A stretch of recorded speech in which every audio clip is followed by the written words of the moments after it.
Hello guys, কেমন আছো তোমরা? তো আমার চ্যানেলে তোমাদের সবাইকে জানাই স্বাগতম। আশা করছি তোমরা ভালো আছো আর আমিও ভালো আছি। দেখো, এখন তো বর্ষাকাল, চারিদিকে একটা সবসময় বন জঙ্গল, চারিদিকটা প্রায় ভরেই আছে। যতই পরিষ্কার হোক চারিদিকে যেন একটা বন জঙ্গল ভাব। আর তাতে আবার আমাদের এখানটা দু সাইডে একটা জঙ্গল মতো খুবই। তো দেখো, এটা কালকের ঘটনা। তো আমি দুপুরের দিকে একটু বাড়িতে রেস্ট করছি, হঠাৎ একটা দিদি এসে বলে একটু তাড়াতাড়ি এসে একটা কি জিনিস দেখবে। সো আমি তো বুঝতে পারিনি, প্রথমটা চলেই গেলাম। তো ছুটতে ছুটতে গেছি, গিয়ে দেখছি ওরে বাবা এই অবস্থা। কাছে ফোন ছিল না, সঙ্গে সঙ্গে মেয়েকে ডাকলাম যে তুই ফোনটা নিয়ে আয়। কারণ এত সুন্দর একটা দৃশ্য দেখার মতো, যা দেখারও একটা ভাগ্য চাই। তো খুবই ভালো লাগছিলো দেখতে। তো এত সুন্দর খেলছে দুজনে, দেখো। তো আমি সত্যি আমার লাইফেই প্রথম। তা তোমরা কি কখনো দেখেছো? আগে জানি না, অনেকেই দেখেছো, আবার অনেকে দেখেওনি। আমি আগে মোবাইলেই দেখেছি, এখন নিজের চোখে রিয়াল। তো দেখো এত ভালো লাগছে। আর আমরা মাত্র 3 থেকে 4 হাত দূরে, খুব বেশি দূরেতে ছিলাম না, মানে খুব 4 থেকে 5 হাত দূরে ছিলাম। তো ওখান থেকে ভিডিওটা আমরা করেছি, আমার মেয়ে করেছে আর আমিও পাশে ছিলাম। তো ভয়ও লাগছে যদি ছুটে আসে। আর প্রায় 40 মিনিট মতো এইটা ওরা খেলছিল দুজনে। এটাকে তো আমরা বলি সাপের শঙ্খ লাগা। তো যাই হোক, এটা নাগ দেবতা, ওনাদের মা মনসার ব্যাপার। তো দূর থেকে আমি ওদের প্রণামও জানাচ্ছিলাম যে মা, তোমাদের দৃশ্য দেখলাম, ভালো লাগলো, বা কোনো কিছু ভুল ত্রুটি হলে ক্ষমা করো। মার মাঝে সাঝে পুজোও দিতে হয়, এখন তো পঞ্চমীর সময় যাচ্ছে, তো মাঝে মাঝে পুজো দিই। কারণ আবার দেখলাম যখন, আবার ভাবছি যে না, 2-1 দিনের মধ্যে পুজোটা দিতে হবে। দেখো কি ভালো লাগছে। আর চারিদিকে সে কলমি গাছের আর কি জঙ্গল, আর তার মাঝে এগুলো করছে। আর আমি যখন এটা ভয়েস ওভারটা দিচ্ছি রাতে, তো চারিদিকে না ওই এটা আমার বাড়ির পাশেই, পিছনে। আমি আবার দেখছি নি বাবা, কোথায় কি টুকটাক আওয়াজ হচ্ছে খটখট করে, জানি না তোমরা শুনতে পাচ্ছ কিনা। ভয়ও লাগছে যে কোথা থেকে কী চলে আসে।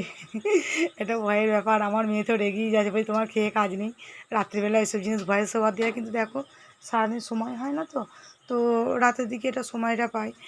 আর আমাদের চ্যানেলে ভিডিও যেগুলো আপলোড দিই, তো রাতেই দিই। আর রাতের দিকে এসব এই জিনিসটা দেখে আপলোড দিতে ভয়ও লাগে, চারিদিক দেখছি আর ভাবছি পিছনে জঙ্গলেই এইসব কাণ্ড ঘটে। আর পিছনটা না পুরো লম্বা একটা বিরাট নয়নজলি টাইপের, ওখানটা খালও আছে। এখন তো বর্ষাকালের জন্যে কলমিলতার ডাল পুরো ভরে গেছে ওখানে। আর ওরাই বা কোথায় যায় বলো, ওদের তো ওখানেই বাস। মাঝে মাঝে এদিক ওদিক ঘরে ঢুকে পড়ে।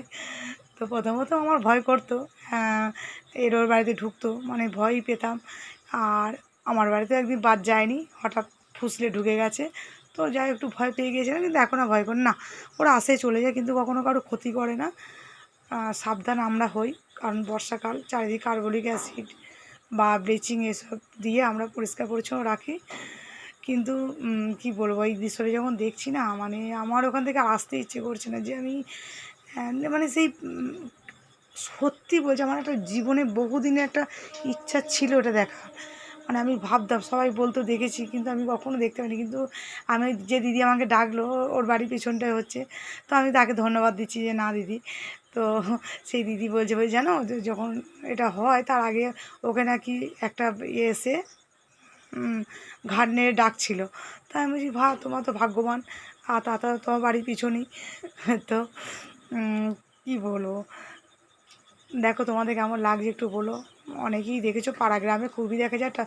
আমরা শহর গেছে যদি কেউ হয়ে থাকি দেখতে পাই না। তো আমার এখানটা যেহেতু বড় ক্যানেল আছে, তো ক্যানেলে পাড়ে কিন্তু এদের বাস বেশি, খুবই থাকে এখানে। প্রত্যেক দিন ব্লিচিং বা কার্বলিক অ্যাসিড ছাড়া চলাই যায় না, তারপরেও কিন্তু চলে আসে। তো সে ঠিক আছে, ওরাই বা কোথায় যাবে বলো। ওরা তো এমনি আসে না, ওরা ইঁদুর বা এসব টুকটাক কিছু খাবার জন্যই আসে, খাবারের খোঁজই আসে, বাড়ির মধ্যে ঢুকে পড়ে, আবার নিজে থেকে চলে যায়, কখনো কারো ক্ষতি করে না।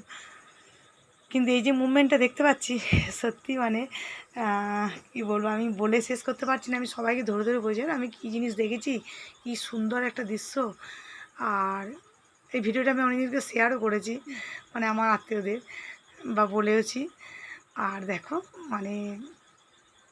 এই সময়টা না এত মানে কত উঁচুতে উঠে পড়ছে, আমি তো ভয় পেয়েছি যদি এক্ষুনি আবার দেখতেও পাচ্ছি আমাদের যদি ছুটে চলে আসে মানে সব কটা হোঁচট খেয়ে তাহলে পড়তাম এত কাছে।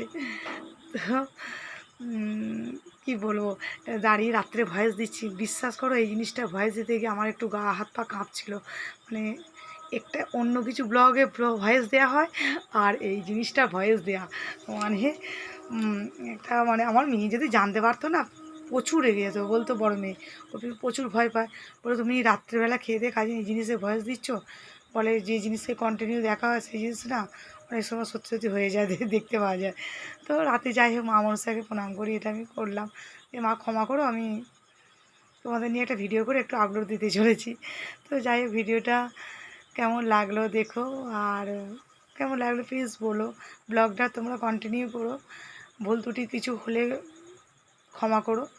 আর এই বর্ষাকালের দিনে তোমরা একটু সাবধানে থাকবে, চারিদিকে একটু ব্লিচিং বা কার্বলিক অ্যাসিড, মানে যারা গ্রাম সাইডে বা মাঠে ধারে থাকো আমার মতো একটু, তো তারাও একটু সাবধানে থাকবে।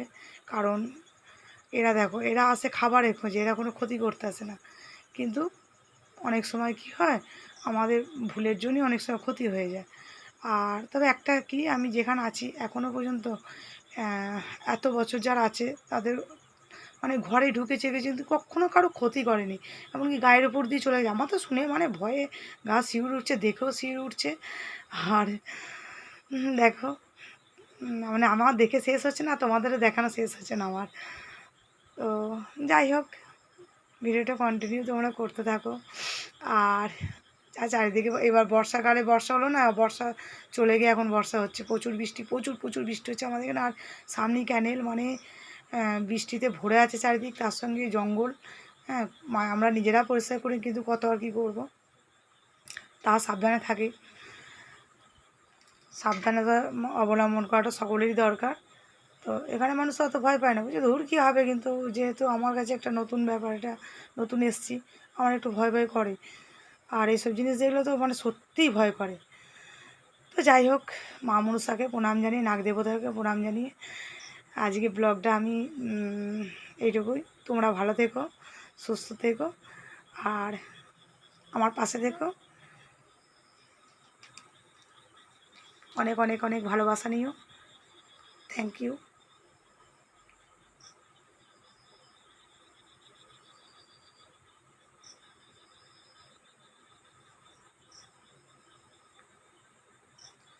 দেখা হচ্ছে আবার পরের ব্লগে। বাই।